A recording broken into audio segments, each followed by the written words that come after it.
अरे आशु, तेरी तो किस्मत ही खराब है पूरी।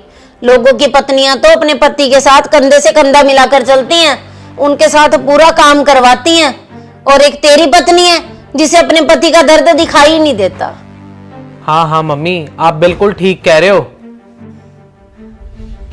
बेटा, तुझे देखकर तो मेरा दिल पसीज जाता है, पर मैं इस उम्र में क्या कर सकती हूँ। पर पति पत्नी का रिश्ता तो जन्म जन्मांतर का होता है, पर तुझे देखकर उसका दिल क्यों नहीं पसीजता। अरे मम्मी, इसे ना ऐसे घुमा फिरा के नहीं समझ आने वाली।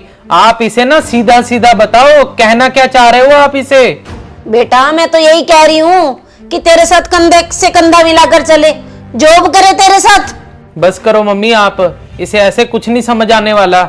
अब तो नौकरी करना ना करना इसका खुद का ही फैसला है। मुझे लगता है आरव छोटा है अभी, इस वजह से ये नौकरी नहीं करना चाहती। अरे काहे का छोटा है, 3 साल का हो गया है, उसकी स्कूल में क्या एडमिशन नहीं करवानी। और वैसे भी ये सब तो ना काम करने के बहाने हैं। लोगों के तो जूते घिस जाते हैं नौकरी ढूंढने में। इसे बैठे बिठाए नौकरी मिल रही है तो नखरे दिखा रही है। अरे बहू। मम्मी जी, नौकरी तो वो करते हैं जिनकी मजबूरी होती है।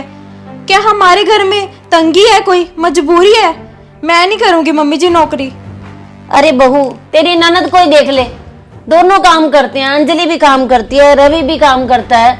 अवनी को इतने अच्छे स्कूल में लगा रखा है, घर में सारी सुख सुविधाएं हैं, सारे कमरों में एसी लगे हुए हैं। और तू बिल्कुल भी आशु का साथ नहीं देती। बेचारे मेरे बेटे के अकेले के ऊपर सारी जिम्मेवारी है घर की।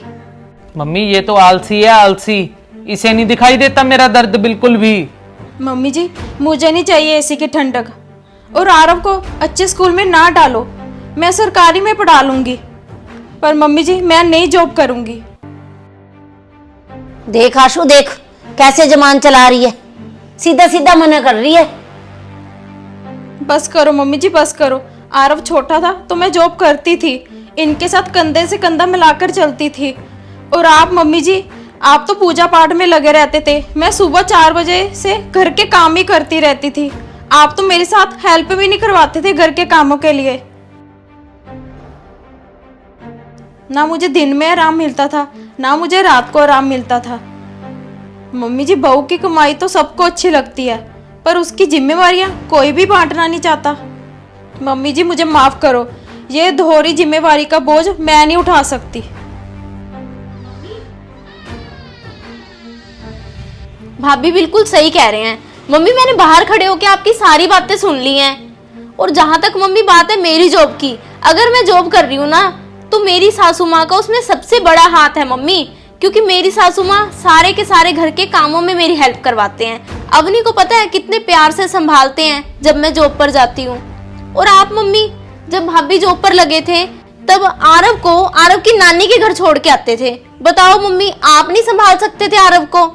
और घर के काम में बिल्कुल भी आपने कोई हेल्प नहीं करवाई भाभी की, सारा काम भाभी के अकेले के ऊपर। तो मम्मी, भाभी को मैंने ही बोला था कि आप छोड़ दो जॉब, आपको कोई जरूरत नहीं है जॉब करने की। सही बात है मम्मी कि बहू की कमाई तो सबको अच्छी लगती है, पर बहू की जिम्मेवारियों को कोई भी नहीं बांटना चाहता। अंजलि तो बिल्कुल सही बोल रही है। बहू, अब से ना मैं आरव को भी संभालूंगी और घर के कामों में भी हाथ बटाऊंगी। परंतु अब जॉब करना या ना करना बेटा, वो तेरी अपनी मर्जी है। मैं तुझे कभी भी मजबूर नहीं करूंगी। मेरे से बहुत बड़ी गलती हो गई है।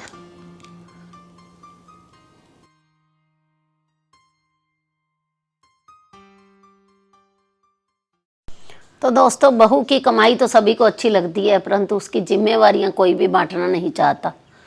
यदि एक बहू जॉब करती है ना, तो वो घर में ही 4 पैसे आते हैं। तो आपको चाहिए कि बहू का पूरा सहयोग दें। यदि बहू को किसी मजबूरी में नौकरी करनी पड़ रही है तो घर के कामों में, बच्चों को संभालने में, पति पत्नी दोनों जॉब करते हैं तो दोनों मिलजुल कर घर के काम करें। तो आप लोगों को हमारा ये छोटा सा मैसेज और स्टोरी कैसी लगी? अच्छी लगी तो इसे ज़्यादा से ज़्यादा शेयर ज़रूर कर देना। और जो नए लोग हमारी स्टोरी देख रहे हैं, ऐसी ही और स्टोरी देखने के लिए मनचंदा फैमिली ब्लॉग और अंजलि मनचंदा को फॉलो कर लीजिए। बाय।